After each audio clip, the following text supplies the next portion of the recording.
ইনকলাব জিন্দাবাদ জিন্দাবাদ জিন্দাবাদ আমার দাবি মানিব লাগিবই লাগিবই আমার দাবি মানিব লাগিবই লাগিবই বিধায়ক আব্দুর রহিম আহমেদ মুর্দাবাদ মুর্দাবাদ বিধায়ক আব্দুর রহিম আহমেদ মুর্দাবাদ মুর্দাবাদ ইনকলাব জিন্দাবাদ জিন্দাবাদ ছাত্রছাত্রী সমস্যা সমাধান কৰিব লাগিবই লাগিবই পকী ৰাস্তা হ'ব লাগিবই লাগিবই অতি সোনকালে আমাৰ ৰাস্তা সম্পূৰ্ণ কৰিব লাগিবই লাগিবই অসম চৰকাৰ হাই হাই হাই বিজেপি চৰকাৰ হাই হাই পকী ৰাস্তাত দুৰ্নীতি কৰা নচলিব দেখিছে যে পশ্চিম জাহৰপাম বৰপেটা সদৰ সমষ্টিৰ পশ্চিম জাহৰপামত স্থানীয় ৰাইজ আৰু ছাত্ৰ ছাত্ৰীসকল ওলাই আহি আজি ছাত্ৰমুক্তি সংগ্ৰাম সমিতিৰ ফালৰ পৰা ৰাস্তাৰ ক্ষেত্ৰত অনিয়ম আৰু অসম্পূৰ্ণ হোৱাৰ কাৰণে ছাত্ৰ ছাত্ৰী আৰু ৰাইজে তীব্ৰ আন্দোলন প্ৰতিবাদ সাব্যস্ত কৰিছে।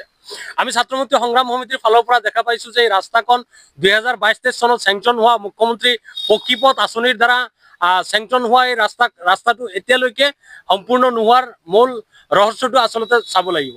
ইতিমধ্যে দেখা গৈছে যে বৰপেটা সদৰ সমষ্টিৰ যি সন্মানীয় বিধায়ক আব্দুৰ ৰহিম আহমেদ ডাঙৰীয়া অক্ৰমান্য বিধায়ক, যি বিধায়কৰ কাৰণে বৰপেটা সদৰ সমষ্টিৰ বিভিন্ন ঠাই এতিয়ালৈকে ৰাস্তা সম্পূৰ্ণ হোৱা নাই।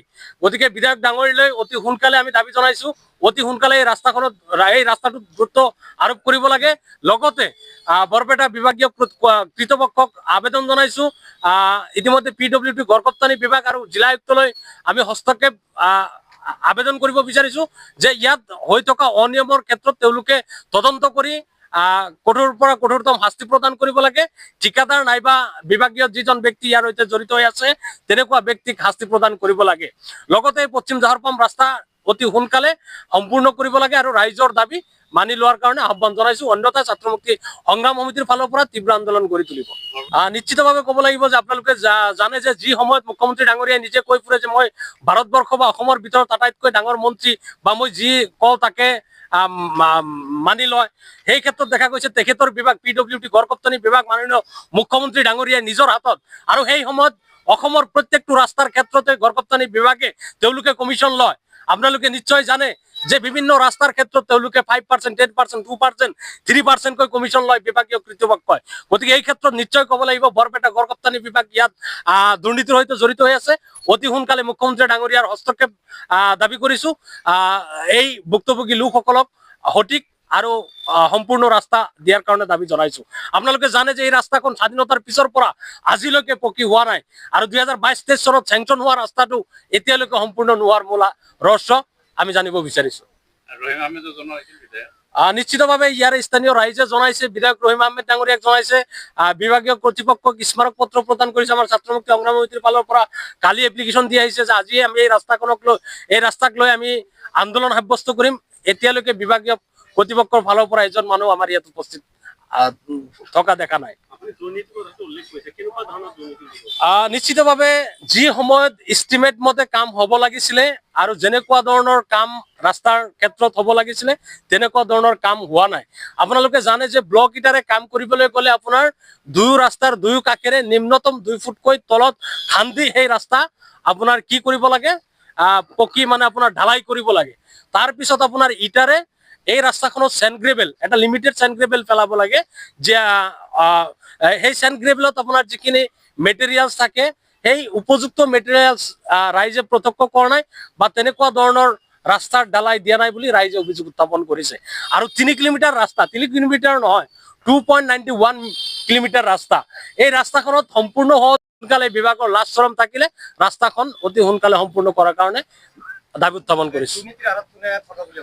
নিশ্চিত আপোনালোকে জানে যে বৰপেটা সদৰ সমষ্টিৰ যিজন অক্ৰমান্য বিধায়ক আব্দুৰ ৰহিম আহমেদ ডাঙৰীয়াই, আপোনালোকে জানে যে গাঁওবুঢ়া বিধায়ক আপোনালোকে ইতিমধ্যে অসমৰ প্ৰত্যেকটো চুকে কোণে বিধায়ক আব্দুৰ ৰহিম আহমেদ ডাঙৰীয়া আৰু বিধায়ক হাবিজ ৰফিকুল ডাঙৰীয়া নিচেই জনীয়া সমষ্টি, এই চাপৰাৰ পৰা জনীয়া সমষ্টি, এই আপোনাৰ চাপৰাৰ বা জনীয়া গাঁও পঞ্চায়তৰ অন্তৰ্গত বিভিন্ন অঞ্চলত ইতিমধ্যে আপোনালোকৰ ৰাস্তা দেখা গৈছে। ছাত্ৰ ছাত্ৰীসকল নিয়মমতে স্কুলত যাব নোৱাৰে।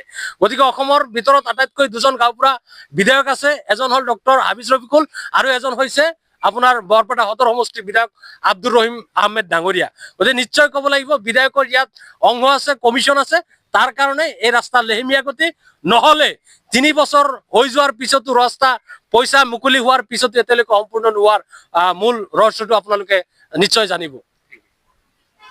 আজি বৰপেটা জিলা ছাত্ৰ মুক্তি সংগ্ৰাম সমিতিৰ তৰফৰ পৰা জাহৰপাম বজাৰৰ পৰা দক্ষিণ জাহৰপামলৈ যোৱা যিটো ৰাস্তা, এইটো ৰাস্তা নেকি 2022-23 বৰ্ষৰ অসমৰ মুখ্যমন্ত্ৰী গ্ৰাম্য পকী পথ যোজনাৰ অধীনত 2,22 লাখ টকা চেংচন দি কাম আৰম্ভ কৰিছিল। 2023 চনত স্থানীয় বিধায়ক আব্দুৰ ৰহিম আহমেদে এই ৰাস্তাৰ কাম উদ্বোধন কৰিছিল। কিন্তু দুৰ্ভাগ্যৰ বিষয়, আজি 3টা বছৰ পাৰ হৈ যোৱাৰ পিছতো সেই ৰাস্তা সম্পূৰ্ণ নহ'ল। যিও অলপ হৈছে তাতো যথেষ্ট দুৰ্নীতি হোৱা বুলি স্থানীয় ৰাইজে অভিযোগ কৰিছে। স্থানীয় ৰাইজৰ ফালৰ পৰা ছাত্ৰ মুক্তি সংগ্ৰাম সমিতিৰ পৰা ইতিমধ্যে বিভাগীয় কৰ্তৃপক্ষক জনোৱা স্বত্তেও কোনো ধৰণৰ কাণ সাৰ নাই। স্থানীয় বিধায়কৰ এই উদ্বোধন কৰি যোৱাৰ পিছত আজিলৈকে এই ৰাস্তাৰ কোনো খবৰ লোৱা নাই, যাৰ কাৰণে স্থানীয় ৰাইজ তথা ছাত্ৰসকলে যথেষ্ট ক্ষোভ ব্যক্ত কৰিছে আৰু অতি সোনকালে এই ৰাস্তাটো আঁচনি মতে সঠিকভাৱে সম্পূৰ্ণ কৰাৰ কাৰণে আজিৰ এই বিক্ষোভ কাৰ্যসূচীৰ জৰিয়তে অসম চৰকাৰ তথা বিভাগীয় কৰ্তৃপক্ষলৈ আমি আহ্বান জনাইছোঁ। যেহেতু লোক নিৰ্মাণ বিভাগত অসমৰ মুখ্যমন্ত্ৰী হিমন্ত বিশ্ব শৰ্মা আছে, তেনে ক্ষেত্ৰত বিভাগীয় কৰ্তৃপক্ষই ইয়াত দুৰ্নীতি কৰা বুলি ভাবে আৰু ব্যৰ্থ নেকি? আমি যি লক্ষ্য কৰিছোঁ, এই ক্ষেত্ৰত লোক নিৰ্মাণ বিভাগ সম্পূৰ্ণই ব্যৰ্থ আৰু দুৰ্নীতিত পোত খাই আছে।